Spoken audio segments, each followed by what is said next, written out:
These are particles of radioactive fallout.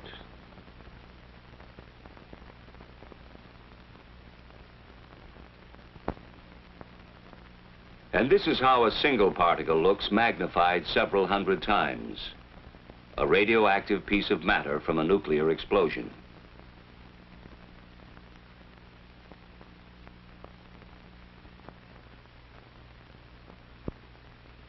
These few particles can't do us any significant harm. But should there be a nuclear attack, many billions of them would fall from the sky and settle to Earth, releasing radiation that could cause sickness or death in the area where they fall.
To begin with, it may be surprising to know that radiation is something we live with every day. Far back in time, back before there was an Earth, there were flaming fireballs in space. We call them stars. And there are millions upon millions of them. Each star, like our own sun, is a raging nuclear furnace that shoots out showers of particles too tiny to be matter as we conceive it, along with invisible forces that we call radiation. This radiation and these particles travel through space at fantastic speeds until they strike some other matter which may make new flares of radioactivity. They strike wandering asteroids, moons, and planets such as our own. Everything in space, Earth included, receives this radiation. Skies partly cloudy this afternoon, clearing but...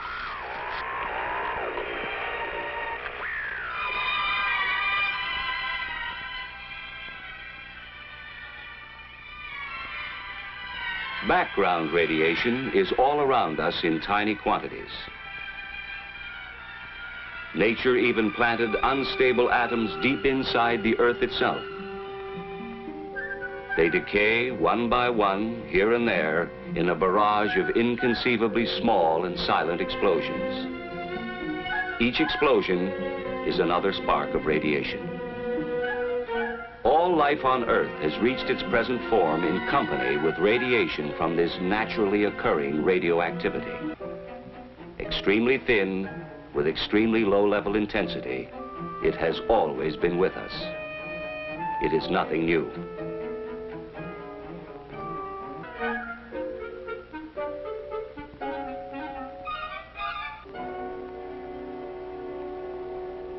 We don't worry about the small amounts of natural background radiation. But to safely handle larger amounts, we must keep our distance and shield ourselves. For as the amounts increase, so do the dangers.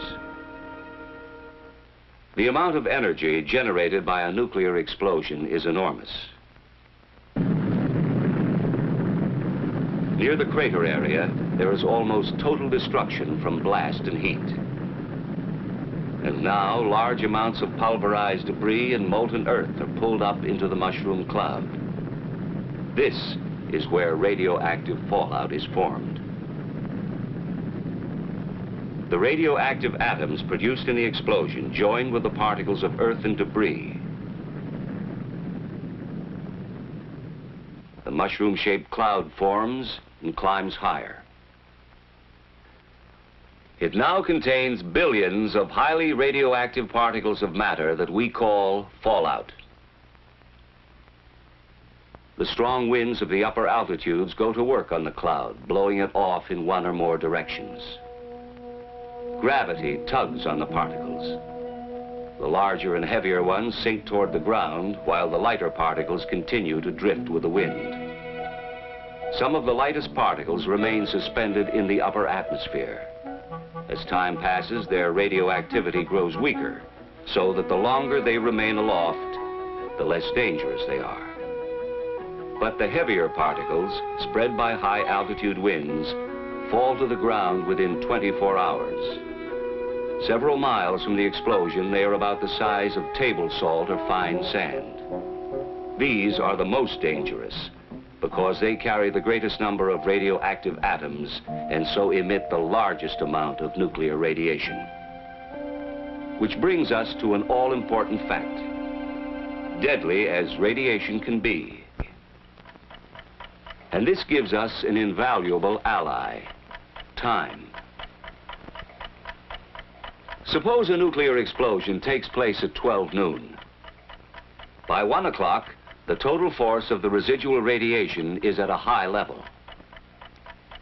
By 7 o'clock, it's down to 1/10. In 2 days, although still dangerous, it's only 1/100th. But in 2 weeks, it's only 1/1,000th. With this decay rate in mind, consider radioactive fallout conditions which might confront us after a massive attack. Within an hour, fallout would be a serious problem in the vicinity of explosions which occur on or near the ground.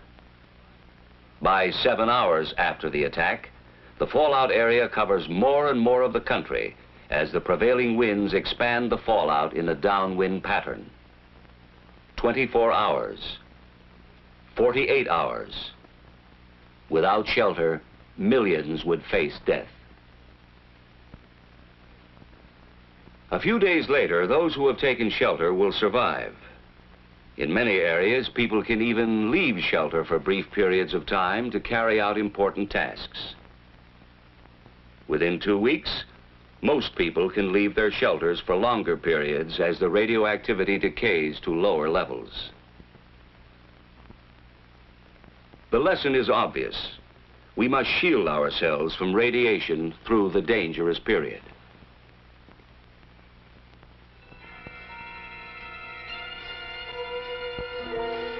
To do this, we need more than time.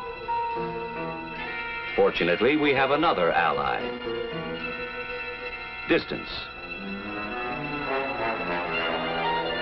The greater our distance from the fallout particles, the less radiation we receive. You would receive less radiation in the middle of a tall building than you would receive on the top or bottom floors, because there would be more distance and partitions between you and the source of the radiation, the fallout particles which would cover the roof and the ground around the building. Only an insignificant amount would get inside. And finally, along with decay rate and distance, we have still another and very important ally: mass. When highly radioactive fallout covers our immediate area, we can shield ourselves through the most dangerous period by using the sheer weight of any material.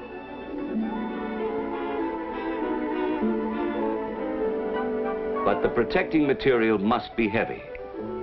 To shield out some 99% of the radiation, you would need about 5.5 feet of wood, or 2 feet of earth, or 1 1/3 feet of concrete, or 1/2 foot of steel. Even though the thickness of these materials varies, they all weigh the same. Taking a house as an example, it offers a small amount of mass and distance from radiation, but not enough protection in an area of heavy fallout. The solution is plain. Fallout shelters are the best defense against nuclear radiation. Whether in a home for a single family or a large community type in an apartment building, they offer the kind of protection from radiation you would probably need in case of a nuclear attack.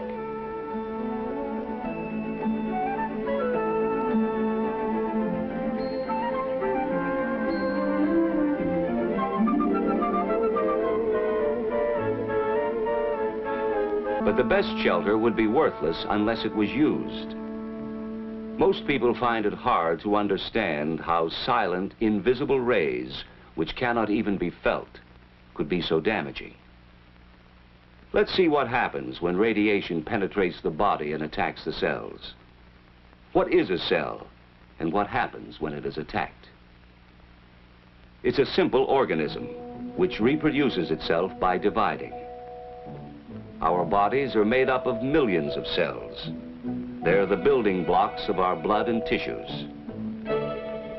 Now, powerful radiation strikes, and cells are injured or destroyed. If radiation stops before the accumulated dose is too great, almost all of the damage eventually will be repaired. If radiation continues, there are some cells less able to function at top efficiency. Should the body fall behind in its recovery, severe illness or death could result.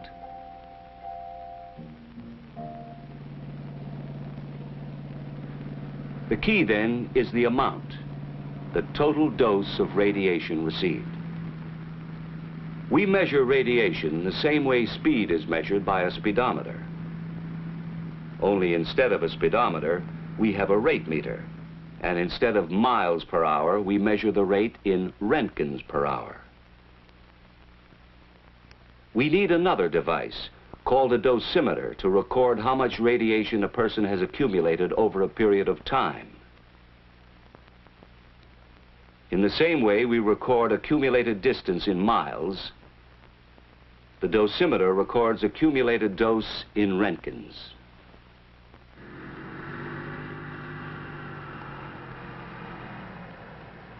With this in mind, let's return to background radiation. In an average lifetime, a person might expect to accumulate about 10 roentgens from his natural environment. Not enough to affect his health.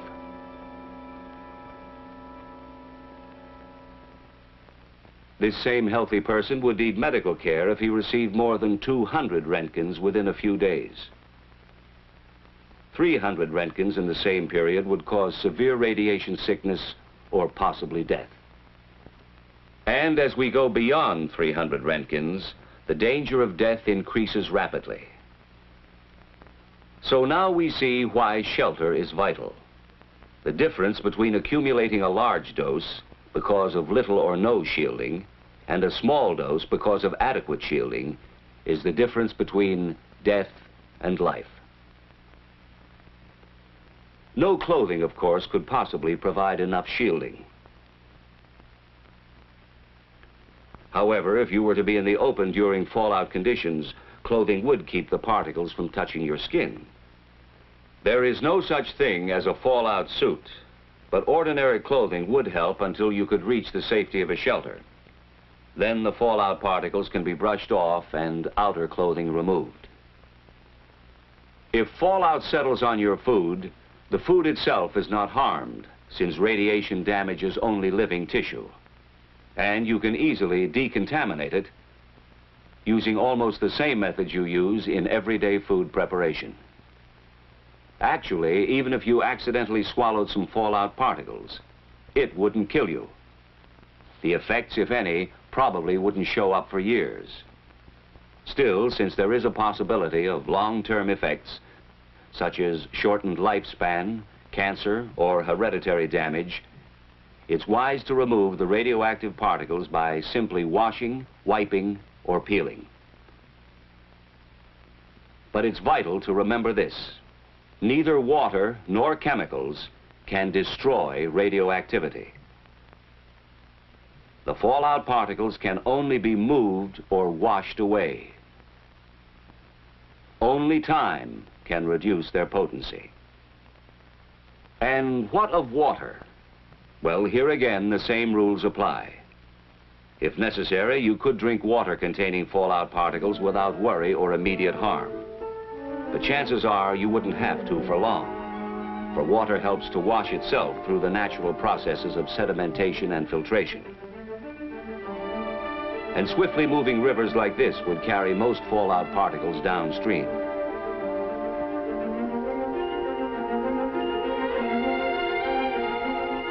In still waters, most particles would settle quickly to the bottom. Others might remain suspended in the water for a long time, while a small percent of the radioactivity would dissolve.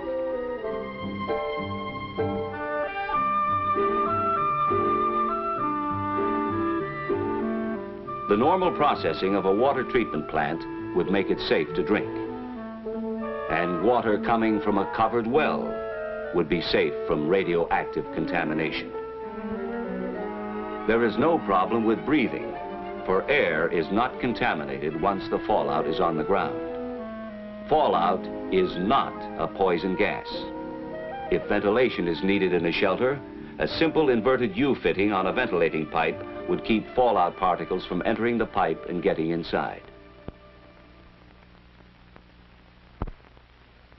Of course, surviving a nuclear attack means more than just waiting in a shelter for radioactivity to decay to safe levels. Survival, reconstruction, and recovery would involve decontamination in many areas. A very difficult job. Unit 8 at Elman Morse. Dose rate 15 Roentgens per hour.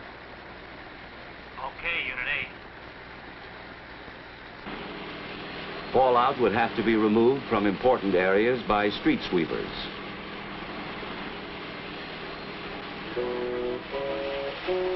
And the remaining particles could be flushed out of the way.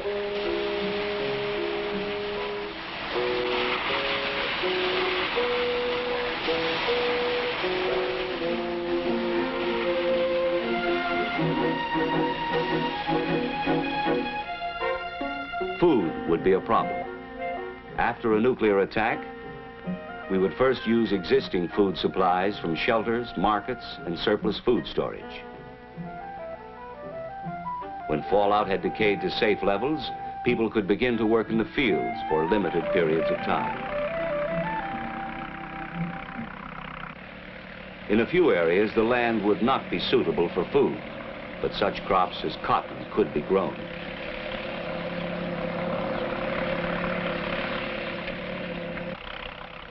Crops for human consumption would be grown in areas that had received the least fallout.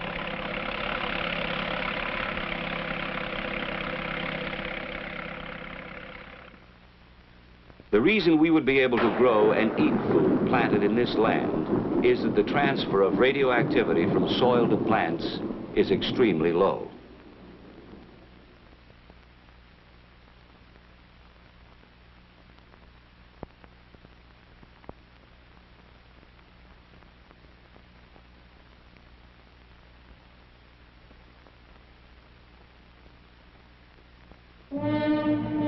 And so, if nuclear attack should ever come, in spite of every effort to avoid it, we must be able to survive and rebuild for the future. But survival can only come through knowledge. The basic facts we must all know are relatively simple. First, there is nothing new about radiation. It has always been with us. What is new is the vast amount we would be exposed to as a result of nuclear explosions. Much of this danger would come to us in the form of fallout. But we are not without personal weapons or defense. One of these is time. Radiation decays, and so we would not have to take maximum precautions indefinitely. Another defense is distance. Radiating particles 50 feet away, for instance, would not affect us as much as particles a few feet away. And our third defense is mass. Any material with enough weight will keep the penetrating rays from hurting us. The greater the weight of the material between us and the particles, the safer we would be. The best way we can use all three weapons of defense is with an adequate shelter, thick enough to shield off a good part of the radiation until it has decayed to safer levels. When radiation attacks, the cells of our body are damaged. Most of them can repair themselves if the total dose over a period of time is not too high.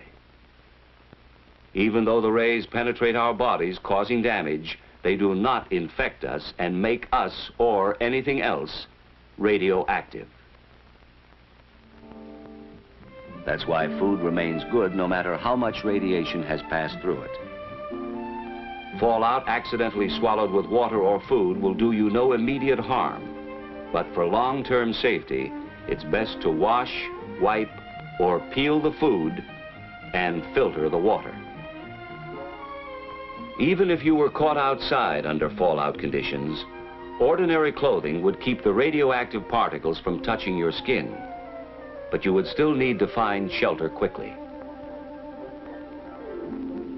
If we remember these facts, if we act on them intelligently, we can increase our chances of surviving nuclear attack. And the key to survival is adequate shelter. That is why the federal government has a nationwide fallout shelter program. The goal is adequate fallout shelter space for every man, woman, and child. And this goal can be reached. For with knowledge of radiation, we can face the facts about fallout, take action to protect ourselves, and learn how to live in the nuclear age.